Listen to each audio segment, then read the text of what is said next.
kuma masana'anta ce wacce duk fim kwaya daya akalla a inda aka ci gaba mutum 80 ne suke cin abinci a duk fim kwaya daya tsakanin ma'aikata da watakila wanda za su fito a ciki. Saboda haka abu ne wanda ya kamata a tsaya a rike shanu biyu, sannan ita kuma gwamnati ta ci gaba da kokarin yadda za ta daɗa ba su training, ana daɗa samun wayar da kai tare da su da kuma ragowar mutanen mai 'yan jarida. Gaskiya ne wannan.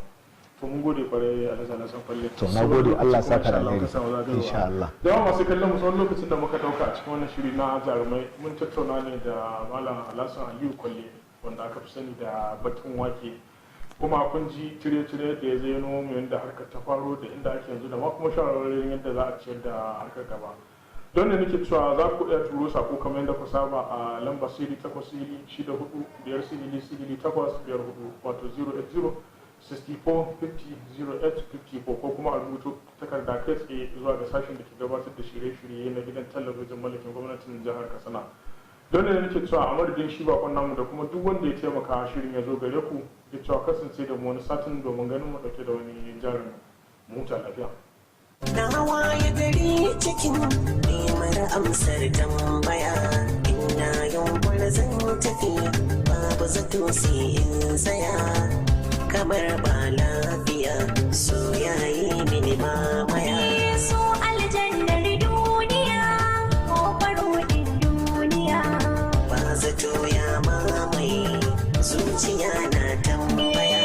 Ni ma yau na tabbatar so ta makarba ba zato ki darsuwa sai ka ji zuciya ta rike, duka jiki na yin bari na yi zufa har na jike, idaniya duba take dan nemo a gina kake, duka nisan tafiya ne ya alkawari kai zarge.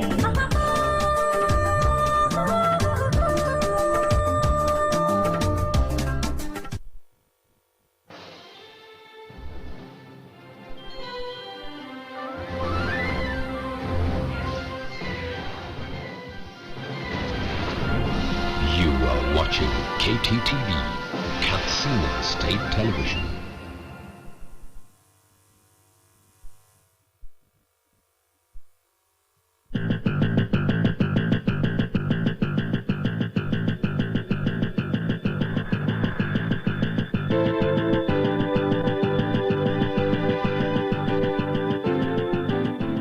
All news tonight. Kttv State Government support associations executing criminal projects. Bayero University Kano All Student Association donates to be their patients. Foundation of Civil Society Organization inaugurates Board of Trustees members.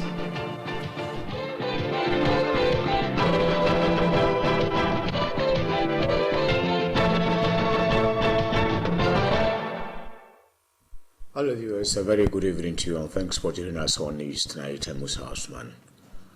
26 associations in Kasada local government area have benefited with working materials provided by the state government for execution of criminal projects in the area.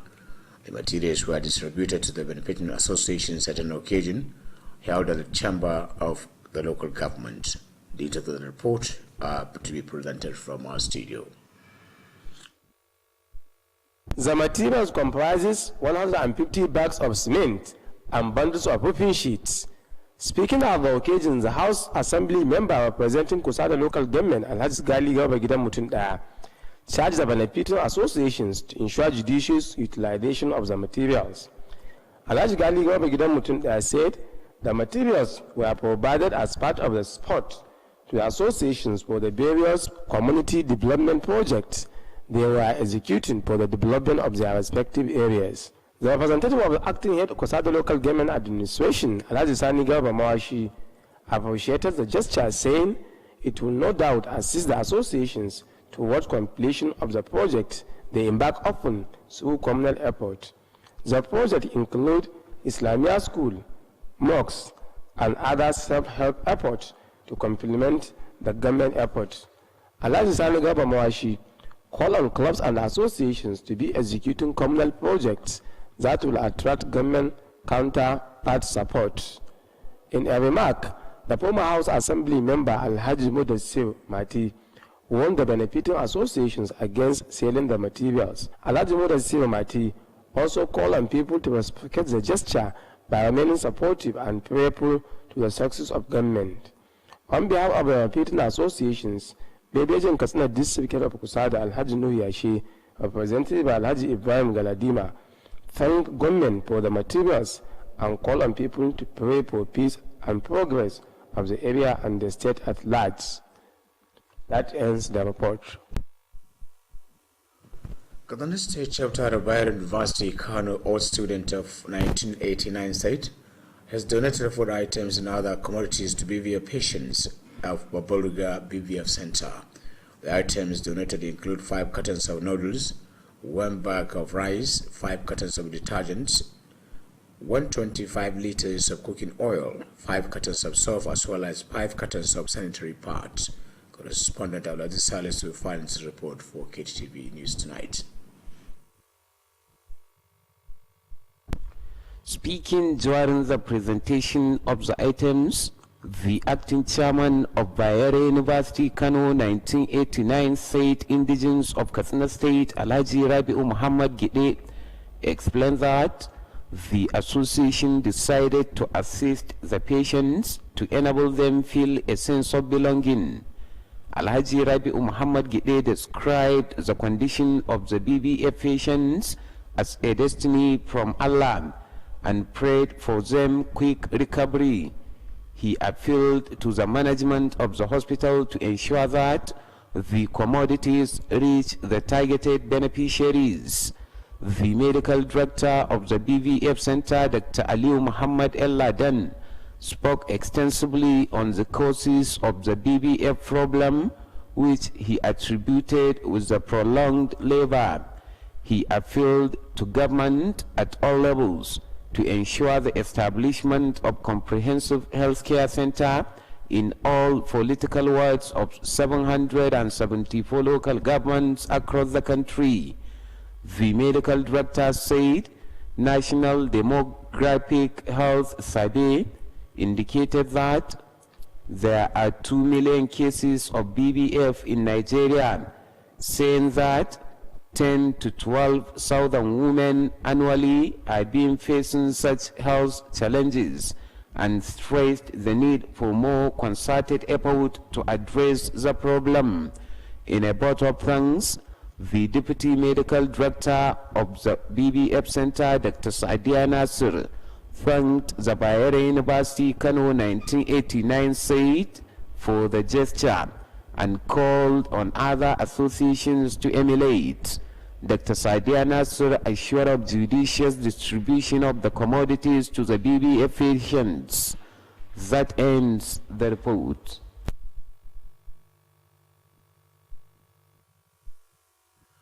The Kaduna State Department of Drugs, Narcotics and Human Trafficking, in collaboration with the Local Government Service Commission, has organized a one-day training on dangers of drug abuse.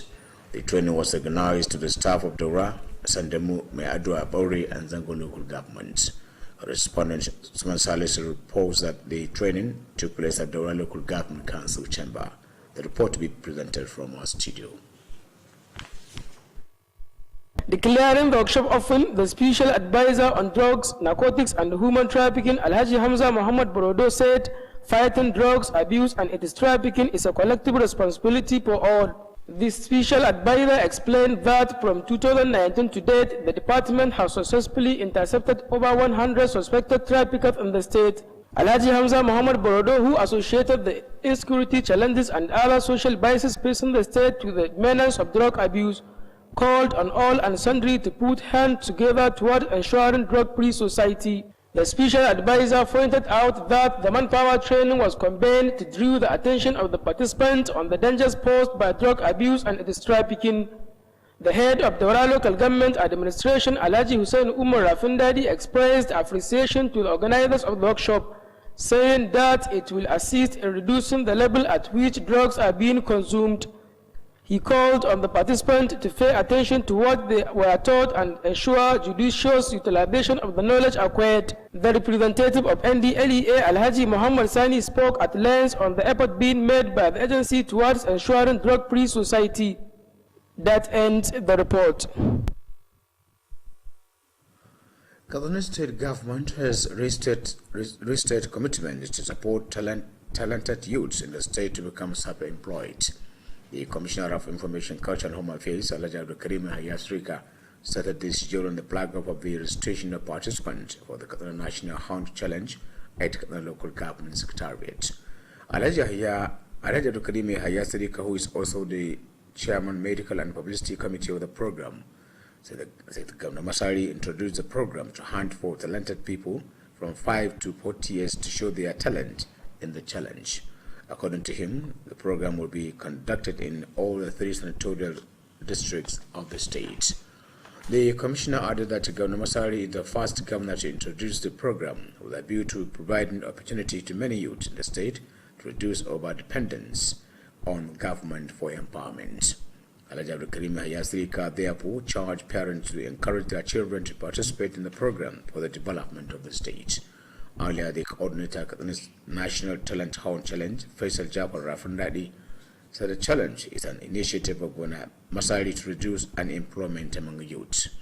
Faisal Jafar Rafandadi said already the registration for the participants commenced with Kaduna Zone and subsequently followed by other zones in the state.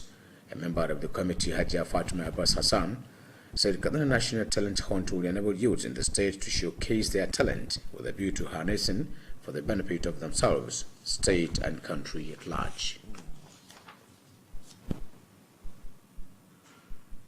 We'll have more news after the break. Don't go away.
The Coalition of Civil Society Organization in Kaduna State has inaugurated a 12-member Board of Trustees to be headed by Bello Adam Safana.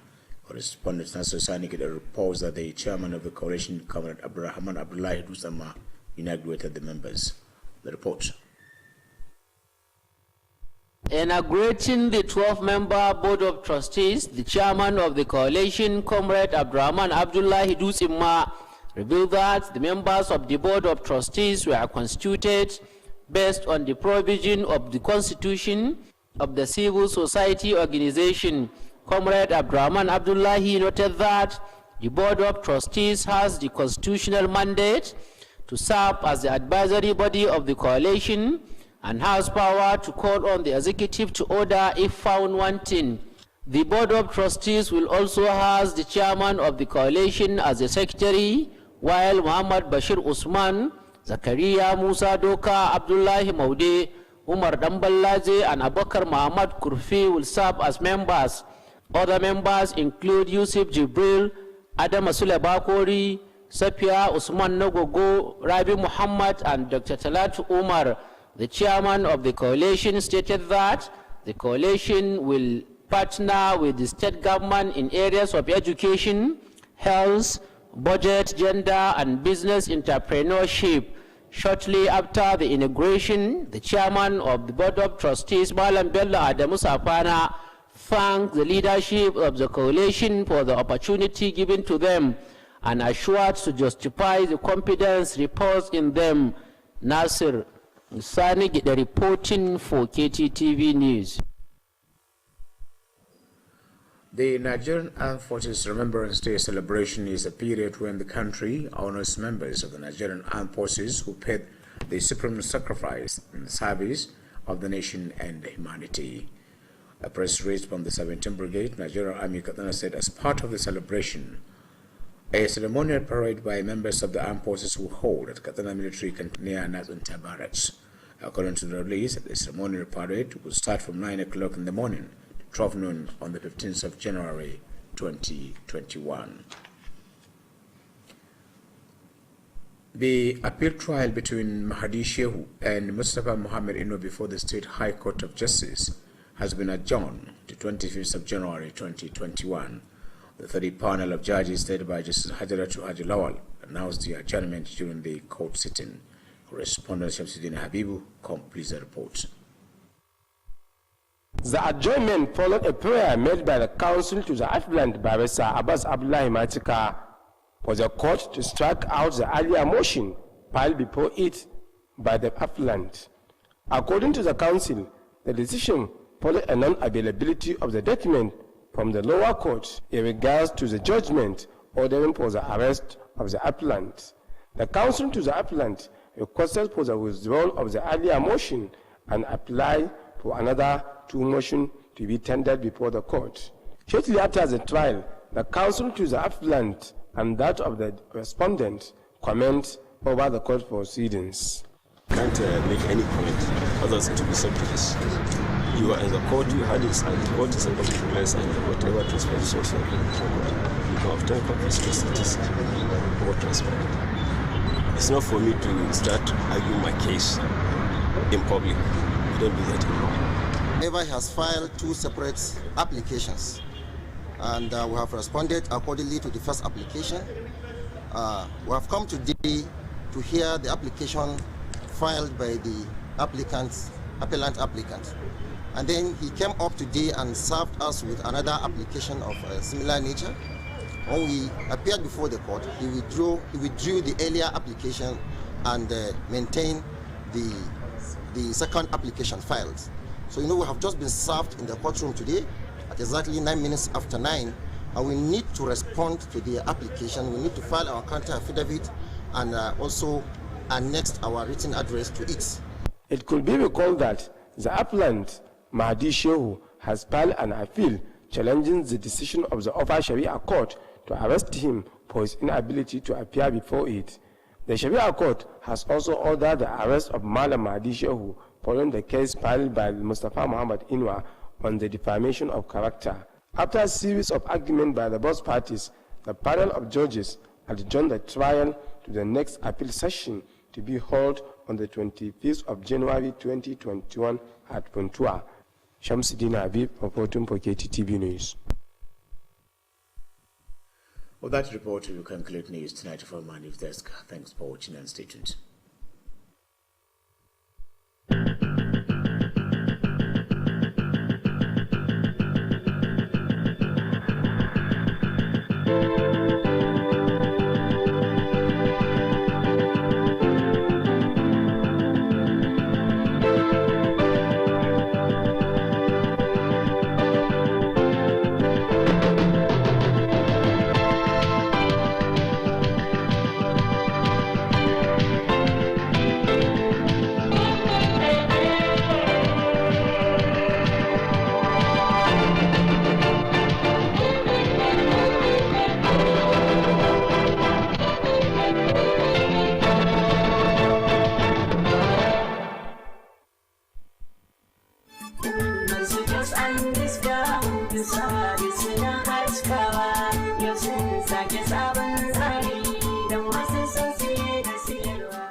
Masu iya magana suka ce na zaune dai bai ga gari ba, kuma idan baka san gari ba to saurari daka. Ma'abota son ingantattun kayan fanuta na ɗaki ko ofis to albishirinku. Omar Stores Shopping Mall ɗaya tamkar da goma. Idan ana magana wurin da ake samun kaya masu aminci na fanuta tuni sun yi zarra a wannan harkar. Domin a wurin Omar Stores ake samun kujerun alfarma da gadaje da duniya ke yayi. Irin na ƙasashen ƙetare kamar na ƙasar Saudiya, Dubai, China, Italy da ƙasar Turkiya. Irin su Queen's Bed, Angel Bed, Diamond Bed, Blue Dreams da kuma King's Bed. A ɓangaren kujeru kuwa idanuwanku su ne shaida domin muna da su nau'i-nau'i. Muna sayar da ɗakin adana sutura wato wardrobe, show glass ɗan yayi, teburin cin abinci dining table da kuma teburi na sa ɗakin taro da kujerun shi.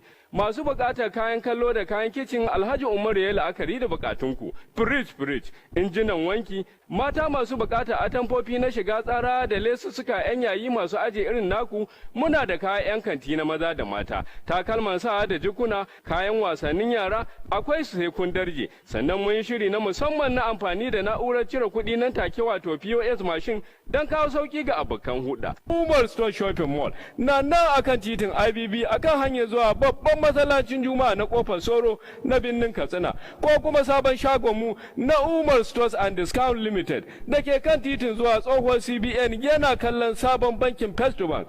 Umar Store Shopping Mall, ku zo da alheri ku tafi da alheri.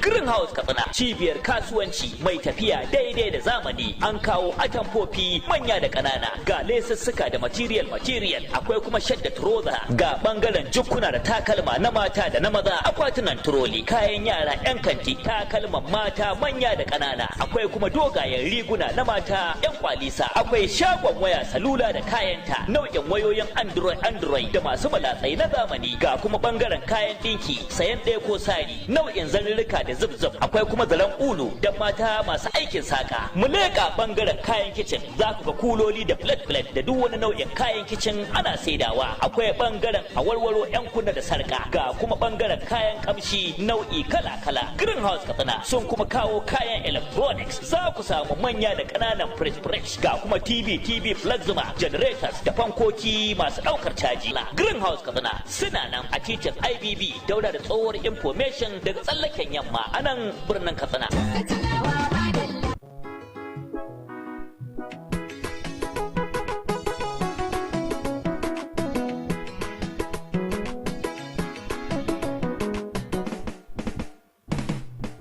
Salamu alaikum Alhaji Sani Bacha ɗan tsaya zo min. Ina ne za ka je tafiyar nan naga kana ta sauri ne.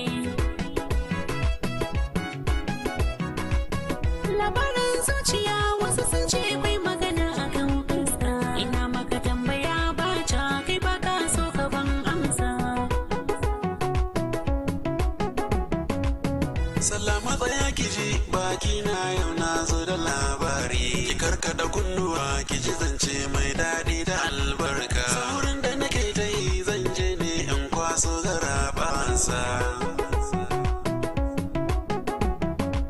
Kamfanin nan almusiki bencin zan je kwasar garabansa. Kamfanin da ya zarce dukkan sauragun sauki da albarka. Ƙauye birni da masu kuɗi talakawa duk suna samu. Kuma ga sauki a kayan su domin jama'a su amfana. Sannan ga kyautatawa abokan hudda ta su ba raini. Kana murna ka zo sannan kuma kun tafiya kana murna. Suna hidima da kwastoma a cikin ladabi da adalci. Kamfani ɗaya tamkar da dubu katsinawa babu tamkarsa.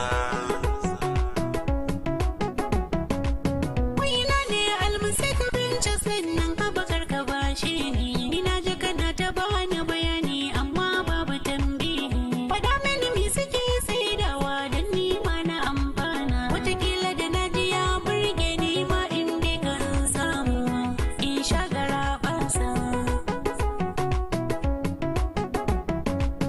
Da kin je santara ce da Allah ina ne almusik ventures. Ventures sananne ne a cikin sauki da kin ganshi. Sannan kuma ga waya house ka ta fara wuri na su. Sto da ya tara kaya dan mai daidai ko kuma mai tsari. Almusik ventures akwai shinkafa ga sukari ga mai tsari. Wurinsu akwai fulawa har ma ga garin semovita. Akwai madarar ruwa har ma da ta gari je gidan duba. Ga kwested akwai domin yan yara masu amfana. Taliya ga makaroni ga kuskus har ma akwai hamsa. Sannan kuma bangaren lemu kowanne kala ana samu. Ga biskit ga sweet cingam in kin je duka kin samu. Dukkanin kayan tare da almusu ba wanda ma babu.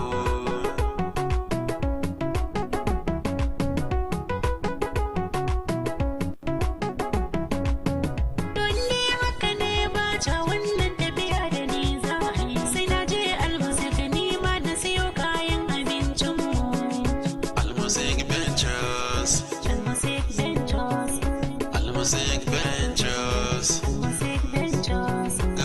music ventures. Music ventures. Music ventures. Silicon Heights International College is an ideal automated school system designed for nursery, primary and secondary school with the aim of increasing efficiency and promoting ICT image. Silicon Heights International College, Katsina, is a center of academic excellence. It offers your children a conducive atmosphere for learning. The college has highly educated and experienced teachers with modern teaching aids in order to provide a veritable e-learning platform to our youths with a vision of developing functional digital skills through computer-based tests, PC tablets. The nursery and primary sections will not be using smart boards for classes, but will be having an interactive classroom session where they will be introduced to e-learning gradually as they progress to secondary school. Each secondary school student is entitled to a tab. The sale of admission forms into Nursery 1 to 3, Primary 1 to 3, and JSS 1 to 3 is on at the school premises, number 1 Turakisani Stores Road, Commercial Layout, Gidandawa, Katsina. You can contact us at 080-3637-2567 or 090-5395-9983 or 080-3588-8483 or our website address at https:/www.siliconheight.school.ng or our email address at email.info@siliconheight.school.ng. Parents and guardians can register online on the above address.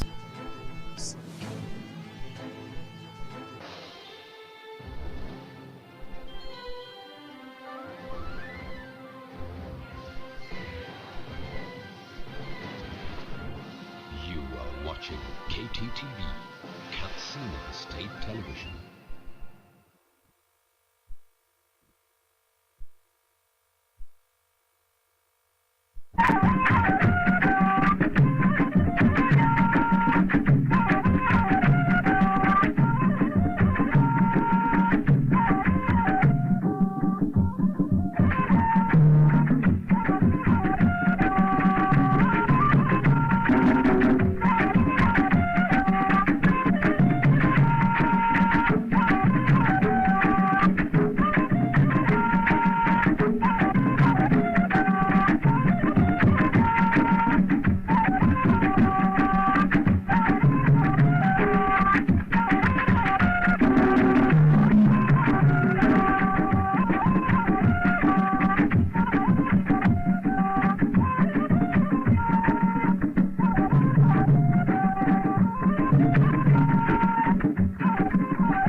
ina ka dosa ya ce ba ne birnin daura ka ba ka birnin daura ka ba ka kofar fada Allah za ka na ishe bauchi ya kai ka ga jamani da bala ya so kai ka ga da bunan yiwa kwana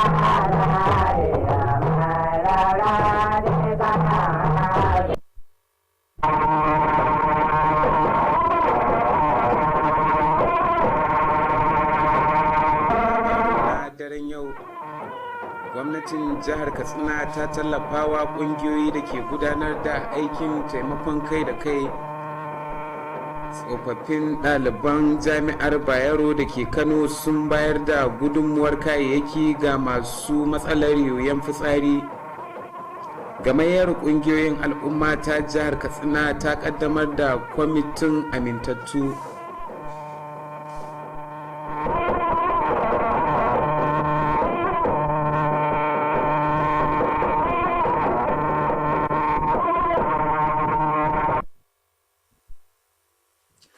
Jama'a barkanmu da warhaka ga kuma fassarar labarin na daren yau wanda ni Ahmad Muktar Entaba zan karanto maku. Ƙungiyoyi 26 ne suka amfana da kayayyakin aiki da gwamnatin jiha ta samar a ƙaramar hukumar Kusada domin gudanar da ayyukan taimakon kai da kai. Kayayyakin dai an rarraba su ne a lokacin wani taro da ya gudana a farfajiyar sakatariyar ƙaramar hukumar. Ga kuma ci gaba rahoton daga ɗakinmu na shirya labaru. Kayayyakin da aka bada sun hada da buhunan siminti guda 150 da kuma banduran kwanoni. Da yake jawabi a lokacin bayar da wannan kayayyaki, dan majalisa da ke ta karamar hukumar ta kusa da a majalisar dokokin jihar Katsina Alhaji Gali Garba gidan mutum daya ya kira kungiyoyin da suka amfana da wannan kayayyaki da suke kyawun amfani da wannan kayayyaki da aka ba su.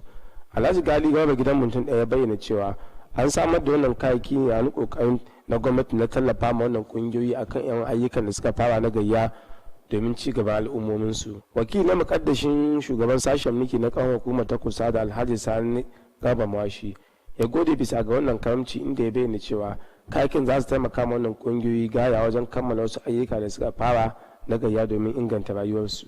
Ayyukan da aka fara sun haɗa da ayyukan ginin makarantun islamiyu da masallatai da kuma sauran ayyukan gayya daban-daban da aka fara domin tallafa ma gwamnati wajen inganta rayuwar al'umma. Alhaji Sani Garba Mawashi ya kira ga kungiyoyi da 'yan kulab-kulab da aka ba wannan kayayyaki da su yin kirkirar ayyukan gayya da hakan zai ba da gudunmawa don tallafa ma gwamnati ta ba su tallafi domin ci gaba al'ummominsu. A jawabinsa tsohon dan majalisa da wakilta karamar hukumar ta kusa da a majalisar dokokin jihar Katsina Alhaji Mudassir Mati ya gargaɗi wanda suka amfana da wannan kayayyaki akan kauce masai da kayayyakin da aka ba su. Alhaji Mudassir Mati ya kuma kira ga al'umma da sai mai da karamci ta hanyar ci gaba da goyon bayan dukkanin shirye-shirye da yin addu'o'i domin samun nasara na gwamnatoci a kowane mataki. A madadin waɗanda suka amfana da wannan tallafi, bebejin Katsina hakimin kusa da Alhaji Nuhu Yashe wanda ya samu wakilcin Alhaji Ibrahim Galadima ya gode ma gwamnati bisa gabatar da wannan kayayyaki inda ya kira ga al'umma da suka bada yin addu'o'i domin samun ɗaya zaman lafiya da ci gaban yankin da ma jihar Katsina baki ɗaya. Ƙarshen rahoton kenan. Ƙungiyar tsofaffin ɗaliban jami'ar Bayero da ke Kano 'yan shekarar 1989 sun bayar da tallafin kayan abinci da sauran kayayyaki ga masu matsalar yoyon fitsari da ke asibitin kula da masu yoyon fitsari da ke a babbar ruga. Kayayyakin da aka bayar sun hada da katan 5 na taliyar indomi da buhun shinkafa ɗaya, sai katan 5 na sabili da jarka ɗaya ta man girki, sai katan 5 na omo gami da sauran wasu kayayyakin. Wakilinmu Abdulaziz Salisu ya haɗa mana wannan rahoto. A lokacin gabatar da waɗannan kayayyaki, mukaddashin shugaban wannan ƙungiya ta ɗaliban jami'ar Bayero da ke Kano 'yan shekarar 1989 'yan asalin jihar Katsina Alhaji Rabi'u Muhammad ya bayyana cewa ƙungiyar ta yanke shawarar taimakawa marasa lafiyar ne domin san cewa an kula da su. Alhaji Rabi'u Muhammad Gide ya bayyana yanayin da suke ciki a matsayin muƙaddari daga Allah subhanahu wa ta'ala, sai addu'ar samun sauƙi a cikin lokaci. Ya yi roƙo ga hukumar gudanarwar asibitin akan ta tabbatar da kayayyakin sun isa ga waɗanda aka samar da su domin su. Babban darakta na wannan asibiti Dr. Aliyu Muhammad El Ladan ya yi magana mai tsawo akan abubuwan da ke haifar da cutar yoyon fitsari wanda ya danganta da dadewa a wurin nakuda da mata ke yi. Ya yi roƙo ga gwamnati a dukkan matakai akan ta tabbatar da kafa cibiyar lafiya a dukkanin mazaɓu na ƙasar nan. Babban likitan ya bayyana cewa wani bincike da aka gudanar akan kiwon lafiya ya tabbatar da cewa sama da mata miliyan 2 ke ɗauke da wannan lalura a ƙasar Najeriya. Sai ya bayyana cewa mata 10,000 zuwa 12,000 ne suke kamuwa da wannan lalura a kowace shekara. Sai ya roƙo akan buƙatar da ke akwai na ƙara haɗin gwiwa domin shawo kan wannan matsala. A jawabinta na godiya, mataimakiyar babbar likitar wannan asibiti Dr. Sadiya Nasir ta gode wa wannan kungiya akan samar da wannan tallafi, sai ta yi kira ga sauran kungiyoyi akan su yi koyi. Dr. Sadiya Nasir ta sha alwashin yin kyakkyawan amfani da kayayyakin tare da rarraba su ga marasa lafiyar. Ƙarshen rahoton kenan. Sashen da ke kula da yaƙi da hana sha da fataucin miyagun ƙwayoyi game da hana safarar mutane haɗin gwiwa da hukumar da ke kula da ma'aikatan ƙananan hukumomi ta jihar Katsina sun shirya wani shirin bayar da horo akan illolin shan miyagun ƙwayoyi na kwana ɗaya. An shirya taron ne ga ma'aikatan ƙananan hukumomin Daura da Sandamu da Mai Addu'a da kuma ƙaramar hukumar Zango. Ga kuma ci gaban rahoton daga ɗakinmu na shirya labaru.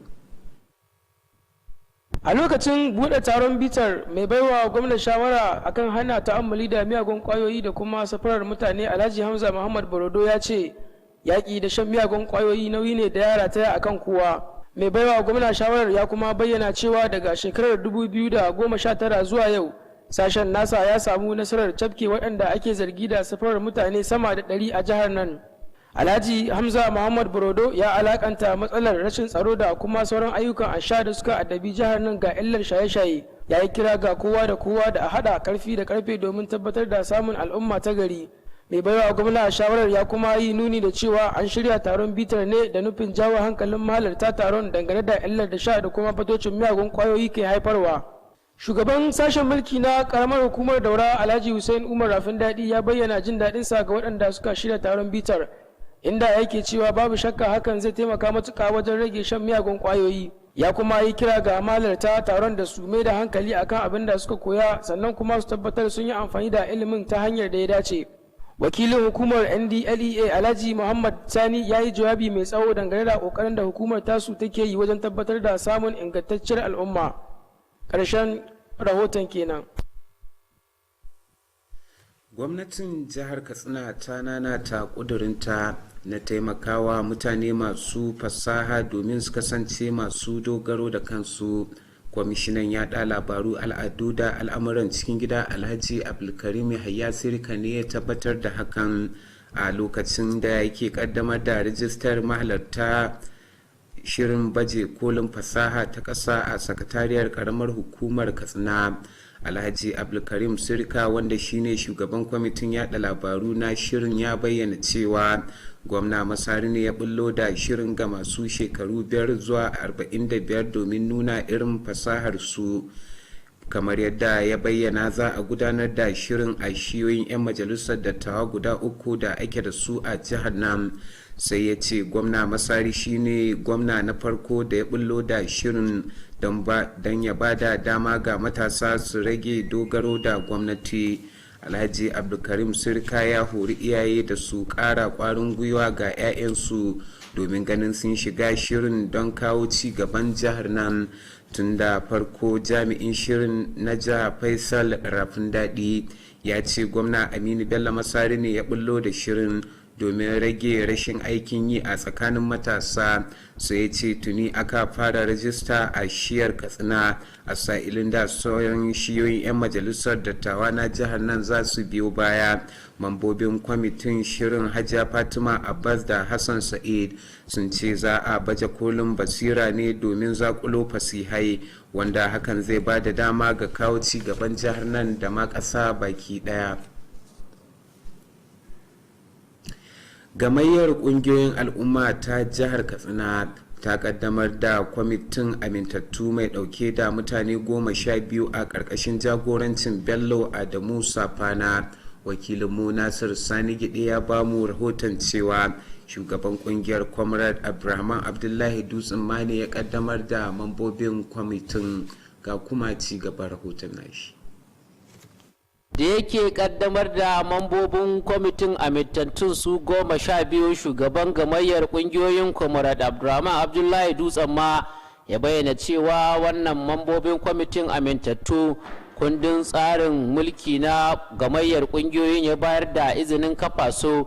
Comrade Abdurrahman Abdullahi ya bayyana cewa wannan kwamitin amintattu da aka nada suna da alhakin bayar da shawara ga shugabancin gamayyar kungiyoyin gami da yin gyara ko kuma faɗakar da shugabannin a lokacin da aka same su da wani laifi ko kuskure. Kwamitin amintattun zai kuma samu jagorancin shugaban kungiyar a matsayin sakatare, a yayin da Muhammad Bashir Usman da Zakariya Musa Doka gami da Abdullahi Maude da Umar Dan Ballaje da Abakar Muhammad Kurfi za su kasance a matsayin mambobi. Sauran sun kunshi Jibril Yusuf da Adama Sule Bakori da Safiya Usman Nagwaggo gami da Rabi Muhammad da kuma Dr. Talatu Umar. Shugaban gamayyar kungiyoyin ya bayyana cewa gamayyar kungiyoyin tasu na kuma haɗa hannu da gwamnatin jihar Katsina a bangarori da suka shafi ilimi da lafiya da shirya kasafin kuɗi gami da harkokin kasuwanci da sauransu. Jim kaɗan bayan ƙaddamar da wannan kwamitin amintattu na gamayyar ƙungiyoyin, shugaban kwamitin amintattun Malam Bello Adamu Safana ya gode wa shugabancin gamayyar wannan ƙungiyoyi dangane da damar da suka basu, ya kuma ba da tabbacinsu na yin aiki tukuru domin samar da ci gaba mai ɗaurewa. Ƙarshen rahoton kenan. Nasir Sani Gide. Bikin ranar tunawa da 'yan mazan jiya biki ne da kasar nan ke gudanarwa domin tunawa da jami'an soji da suka riga mu gaskiya a fagen daga. Wannan na kunshe ne a cikin wata takardar manema labaru daga Brigade ta soji ta 17 da ke nan Katsina, inda ta ce a wani bangare na bikin ranar na wannan shekara za a gudanar da faretin girma a sansanin soji da ke nan Katsina. Kamar yadda takardar ta ce za a fara gudanar da faretin ne tun daga misalin karfe 9 na safe zuwa karfe 12 na rana a ranar 15 ga watan Janairu na wannan shekara da muke ciki. Babbar kotun Katsina ta ɗage sauraron karar da Mahadi Shehu ya ɗage a gabanta zuwa ranar 25 ga watan da muke ciki, inda yake kalubalantar Mustapha Muhammad Inuwa. Kotun mai alkalai 3 a ƙarƙashin jagorancin mai shari'a Hajara Hajja Lawal ta sanar da ɗage karar ne a lokacin zamanta, in ji wakilinmu Shamsuddin Habib. daga wannan kara ta biyo bayan bukatar da lauyan wanda ya gabatar da karar barista Abbas Abdullahi Matika akan bukatar da ke akwai na wannan kotu da ta watsi da kudin da suka gabatar a gabanta tun da farko. Kamar da ya bayyana cewa wannan mataki ya biyo bayan rashin samun wasu bayanai da suka ga kotun da ta gudanar da shari'a ta farko, wanda hakan ya sanya dole suka bukaci a yi watsi da wannan kira da suka tare da yin roƙo da gabatar da wasu bukatu guda biyu a gaban wannan kotu. Lauyan ya bayyana cewa watsi da wannan ya biyo bayan bukatar da suke da ita na gabatar da wannan kowafe guda biyu a gaban wannan kotun idan aka yi watsi da wannan kowafi na farko da suka gabatar. Jim kaɗan bayan kammala wannan shari'a, dukkan lauyoyi na mai gabatar da kara da kuma wanda aka kawo kara sun maganta akan zaman kotun na wannan lokaci. Mun zo yau kuma mun ba da namu takardun a kodilli, wato mun fara abin da ake kira counter affidavit mun shigar mu ma. To mun zo don mu saurari wannan, kuma ina zuwa da safen nan sai gashi da wata takarda irin wannan dai ta roƙo irin wancan roƙon da aka shigar cewa an kawo mana wannan takarda da safen nan na kuma sa mata hannu karfe 9:09 na safe so ba zai yiwu kuma yanzu an bani takarda kuma yanzu a saurare ta ba domin doka ta bani damar nima kamar da ya rubutu ya kuma kawo dalilansa nima ina da damar da zan yi rubuta nima in kalubalanci abin da ya rubuto in kuma kawo nawa dalilan na shari'a a kai da haka na sanar da kotu cewa ba zai iya yiwuwa yanzu in ce bismillah a gabatar da wannan takarda ba tun da yanzu aka bani ita ina da buƙatar nima mai da martani a rubuce kamar yadda yi kuma ba zan iya yanzu karfe 9:09 zuwa yanzu da aka shiga kotu ba zai yiwu ba idan za a yi tunawa dai wanda ya gabatar da kara malam mahadi shehu ya gabatar da kara a gaban wannan kotu inda yake bukatar kotun da ta watsi da wani shari'a da kotun shari'ar musulunci ta gabatar a nan jihar Katsina na bukatar da ke akwai na kama shi akan kin bayyana gaban wannan kotu wannan kotu ta shari'ar musulunci ta ba da wannan umarni ne biyo bayan kara da Alhaji Mustapha Muhammad Ino ya kai shi a gaban wannan kotun akan bata mashi suna da yake yi bayan gabatar da jawabai daban-daban wannan lauyi guda biyu sun buƙaci wannan kotu da ta daga sauraron wannan kara inda kotun ta amince da hakan ta daga sauraron kara yanzu a ranar 25 ga watan nan da muke ciki na ɗaya a shekarar ta 2021 wanda za a gabatar a zaman da za a yi a Funtuwa ƙarshen rahoton kenan Shamsuddin biyu. kuma da kuma wannan rahoto muka kawo ƙarshen labarin na daren yau sai in ce mu kwana lafiya Allah ya ba mu alkhairinsa.